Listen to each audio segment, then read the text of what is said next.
he broken the ceasefire. He killed our people, and he didn't exchange prisoners. We signed the exchange of prisoners, but he didn't do it. What kind of diplomacy, JD, you are speaking about? What do you mean? I'm talking about the kind of diplomacy that's going to end the destruction of your country. Yes, but if Mr. President, with respect, I think it's disrespectful for you to come to the Oval Office and try to litigate this in front of the American media. Right now, you guys are going around and forcing conscripts to the front lines because you have manpower problems. You should be thanking the President for trying to bring it into this conflict. Have you ever been to Ukraine? Did you say what problems we have? I have been to. Count once. I've actually watched and seen the stories, and I know what happens is you bring people, you bring them on a propaganda tour, Mr. President.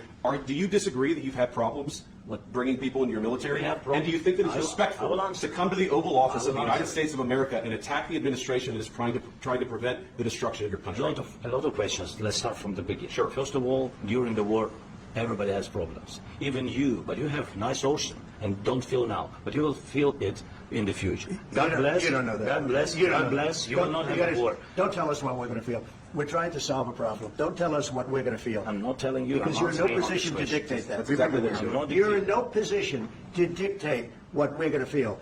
We're going to feel very good. Feel influence. We're going to feel very good and very strong. You will feel influence. You're right now not in a very good position. You've allowed yourself to be in a very bad position, and he happens to be right about it. From the very beginning of the war. You're not in a good position. You don't have the cards right now.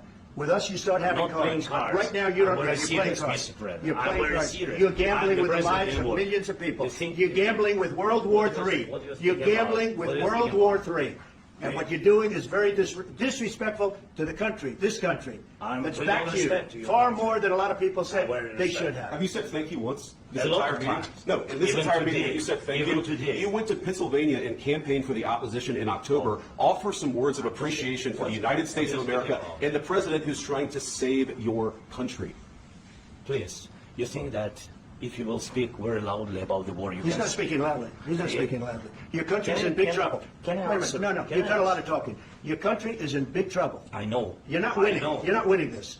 You have a damn good chance of coming out okay because of us. Mr. President, we are staying in our country, staying strong from the very beginning of the war. We've been alone, and we are thankful. I said thanks you haven't in been this alone. cabinet. You haven't been alone. In this cabinet. We gave you, through this stupid president, $350 billion. We gave you military equipment, and your men are brave, but they had to use our military. If you didn't have our military equipment, this war would have been over in 2 weeks. In 3 days, I heard it from Putin. In 3 days, this is something maybe new. less. In 2 weeks, of course, yes. It's going to be a very hard thing to do business like this. Just say thank you. I said a lot of times. Except that there are disagreements, and let's go litigate those disagreements rather than trying to fight it out in the American media when you're wrong. We know that you're wrong. But you see, I think it's good for the American people to see what's going on. I understand, sir. I think it's very important. That's why I kept this going so long. You have to be thankful. You don't have the cards.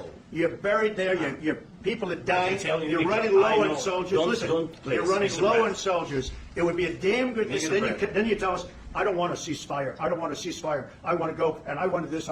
Look, if you could get a ceasefire right now, I tell you, you take it so the bullets stop flying and your men stop getting killed. Of course, we want to stop the war. But you're saying you don't want a ceasefire. I said to you, I want a ceasefire. with guarantees. Because you get a ceasefire faster than an agreement. Ask our people about ceasefire, what they think. That wasn't with me. For you, that was with a guy named Biden, who was not a smart person. That was with Obama. It was your president. Excuse me. That was with Obama, who gave you sheets, and I gave you javelins. Yes. I gave you the javelins to take out all those tanks. Obama gave you sheets. In fact, the statement is, Obama gave sheets and Trump gave javelins. You got to be more thankful. Because let me tell you, you don't have the cards. With us, you have the cards. But without us, you don't have any cards. One more question, Mr. Vice President. So, It's going to be a tough deal to make. Because the attitudes have to change. what if Russia breaks ceasefire? What if Russia breaks peace talks? What do you do then? I understand that it's a heated conversation right now. What are you saying? She's asking, what if Russia breaks the ceasefire? But what if anything? What if a bomb drops on your head right now? Okay? What if they broke it?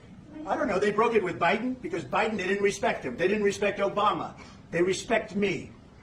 Let me tell you, Putin went through a hell of a lot with me. He went through a phony witch hunt where they used him and Russia. Russia. You ever hear of that deal? That was a phony Hunter Biden, Joe Biden scam. Hillary Clinton, Shifty Adam Schiff. It was a Democrat scam. And he had to go through that. And he did go through it. We didn't end up in a war. And he went through it. He was accused of all that stuff. He had nothing to do with it. It came out of Hunter Biden's bathroom. It came out of Hunter Biden's bedroom. It was disgusting. And then they said, oh, the laptop from hell was made by Russia. The 51 agents. The whole thing was a scam. And he had to put up with that. He was being accused of all that stuff. All I can say is this. He might have broken deals with Obama and Bush, and he might have broken them with Biden. He did, maybe. Maybe he didn't. I don't know what happened. But he didn't break them with me. He wants to make a deal. I don't know if he can make a deal. The problem is, I've empowered you to be a tough guy. And I don't think you'd be a tough guy without the United States. And your people are very brave.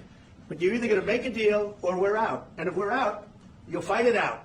I don't think it's going to be pretty, but you'll fight it out. But you don't have the cards. But once we sign that deal, you're in a much better position. But you're not acting at all thankful. And that's not a nice thing. I'll be honest, that's not a nice thing.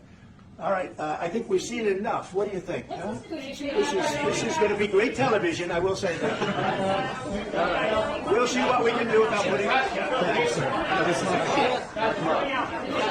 Let me go back to this. We'll see, Adam.